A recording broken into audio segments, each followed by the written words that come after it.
সকল বন্ধুকে নমস্কার, জয় গুরু। এই যে আমাদের মানুষ জীবন, বর্তমান যে পরিস্থিতি, এই বর্তমান পরিস্থিতিতে কিন্তু সত্যি বেঁচে থাকা বা ভালোভাবে বেঁচে থাকা, এই দুটোই খুবই কষ্টকর। এবং আমরা প্রতিনিয়ত যেন একটা যুদ্ধ অবতীর্ণ হচ্ছি, প্রতিনিয়ত যেন যুদ্ধ জয়ের একটা আমাদের মধ্যে একটা পরাক্রম দেখা যাচ্ছে। এবং এর ফলে আমাদের ভেতর থেকে যে বিশ্বাস, ভরসা, সেগুলো যেন চলে যাচ্ছে। কিন্তু আমরা সাধারণত সত্যি আমরা তো মানুষ, তাই আমাদের জীবনে এই যে কাম, ক্রোধ, লোভ, অর্থাৎ এই যে পঞ্চ ইন্দ্রিয়, যে পবিত্রের ঘেরাটব, সেই পবিত্রের ঘেরাটবে আমরা আবদ্ধ। কিন্তু যদি আমরা এই সব পবিত্রের ঘেরাটব কে বাদ দিয়ে, বা এই যে লোভ, লালসা, এই সমস্ত জিনিসগুলোকে বাদ দিয়ে আমরা যদি ঈশ্বরের প্রতি অনুগত থাকতে পারি এবং ঈশ্বরকে বিশ্বাস করতে পারি যে ঈশ্বর আমাদের জন্য যা করছেন সেটা আমাদের ভালোর জন্য করছেন, তার থেকে বেশি বিশ্বাস বা ভালোবাসা আমরা যদি অন্য কোনো জিনিসের উপর না দেখাই, তাহলে কিন্তু আমরা আমাদের জীবনের সর্ব সমস্যা, এমনকি মৃত্যু আমরা টলে দিতে পারি, মৃত্যুকেও আমরা প্রতিহত করতে পারি। সেরকমই একটি ছোট্ট ঘটনার কথা আজ উল্লেখ করছি। একজন জাদুকর, যিনি খুব ভালো জাদু দেখাতেন এবং সকলের মন জয় করতেন। তো তিনি ভাবলেন যে আমি এত ভালো জাদু জানি, তো এই জাদুটা আমি রাজামশাইকে দেখাই, এবং রাজামশাইকে দেখানোর পরে রাজামশাই আমাকে অনেক উপহার দেবে। তো সেই উপহারের লোভে তিনি রাজ দরবারে উপস্থিত হলেন এবং রাজার কাছেও খবর গেলেন। রাজাও সেই জাদু দেখতে আগ্রহী।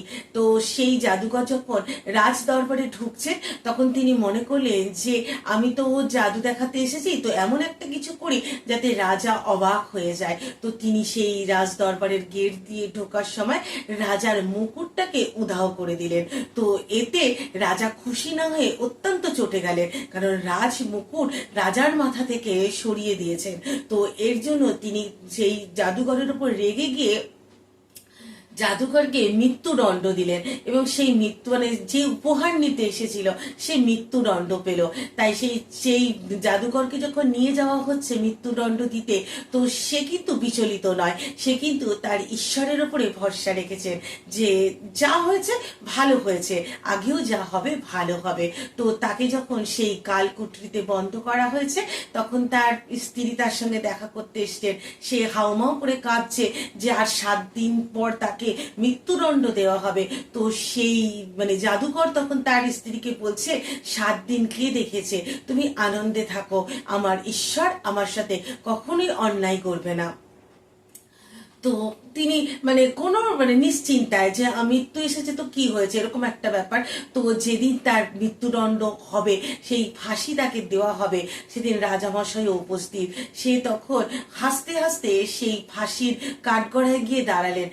যেই মুহূর্তে তিনি ফাঁসির কাঠগড়ায় উঠেছেন, সেই মুহূর্তে তিনি হাও হাও করে কাঁদছেন। তখন রাজামশাই বিদ্রুপের সুরে হেসে তাকে বলছেন, কি খুব তো এমন একটা ভাব করছিলে যেন মৃত্যু তোমার কাছে কোনো ব্যাপার না, আর হঠাৎ করে এখন একদম মৃত্যুর দোরগোড়ায় এসে তুমি কাঁদছো কেন? তখন সেই জাদুঘর বলছে যে আমার মৃত্যু হয়ে যাবে এর জন্য আমি কাঁদছি না, আমি কাঁদছি যে আমি এত জাদু শিখলাম, আমার জাদুতে আমি কত মানুষের কত উপকার করেছি, এবং আমি একটা জাদু শিখছিলাম যে আমি ঘোড়াকে আকাশে ওড়াতে পারতাম। তো সেই জাদুটা তো আমার আর শেখা হলো না, সেই জাদুটা শিখলে হয়তো অনেকের অনেক উপকার হতো। ঠিক সেই মুহূর্তে রাজা ভাবলেন যে ঘোড়া আকাশে উড়বে, আর সেই যদি এরকম একটা ঘোড়া আমি পেতাম, তাহলে তো যখন অন্য দেশ আমার সাথে যুদ্ধ করতে আসবে, তো সেই যুদ্ধে আকাশের মধ্যে দিয়ে সে যখন তাদেরকে আক্রমণ করবে, তখন তাকে তো কেউ দেখতে পাবে না, তাহলে তো তার জিত অনিবার্য। তখন সেই রাজা বলছে, সত্যি তুমি এই বিদ্যা শিখছো? তা বলছে, হ্যাঁ আমি এই বিদ্যা শিখছি। বলছে, তাহলে তোমাকে আমি কতদিন সময় লাগবে তোমার এই বিদ্যাটা সম্পূর্ণ আয়ত্ত করতে? বলছে 1 বছর। তখন রাজা বললেন, ঠিক আছে, এই 1 বছর তোমাকে মুক্তি দেওয়া হলো, তুমি এই বিদ্যাটা শিখে আর সেই ঘোড়াটা আমাকে দান করবে, তাহলে তোমাকে আমি মৃত্যুদণ্ড থেকে সম্পূর্ণ অব্যাহতি দেব, আর যদি না পারো তাহলে আবারও 1 বছর পর তোমাকে মৃত্যু দেওয়া হবে। এই বলে রাজা তাকে ছেড়ে দিলেন। তো তিনি যখন বাড়ি ফিরে এলেন তখন তার বউ বলছে যে কিভাবে তুমি ফিরলে, তখন যখন সেই পুরো ঘটনাটা তার স্ত্রীকে বলেন তখন স্ত্রী বলছেন, কিন্তু তুমি তো এরকম কোনো বিদ্যা জানো না, তাহলে তুমি 1 বছর পর তো সেই তোমার মৃত্যু হবে। তখন আবারও সেই জাদুকর বলছেন যে কি দেখেছে সেই 1 বছর আমার ঈশ্বর রয়েছেন, ঠিক আমি রক্ষা পাবো। তো তিনি আবারও সেই লোককল্যাণে তার জাদুকে মানে এগিয়ে নিয়ে চলেছেন। তো 6 মাস সেই তার যেদিন তাকে ছাড়া হয়েছিল তার থেকে 6 মাসের মধ্যে রাজা ঘোরতর মানে অসুখে মানে আক্রান্ত হলেন, এবং সেই 6 মাস যেতে না যেতেই রাজা মারা গেলেন।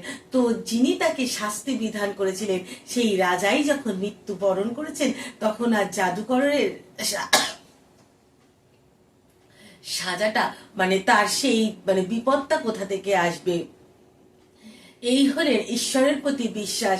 আমরা সত্যিই তো জানি না যে আমাদের জীবনে কখন মানে কখন আমাদের জীবনে বিপদ আসবে, কিন্তু আমরা যদি ঈশ্বরকে সম্পূর্ণরূপে ভরসা করতে পারি এবং তার উপর যদি আস্থা রাখতে পারি, তাহলে এই রকম ভাবে মৃত্যু থেকে আমরাও আমাদের জীবনকে মানে বের করে নিয়ে যেতে পারবো।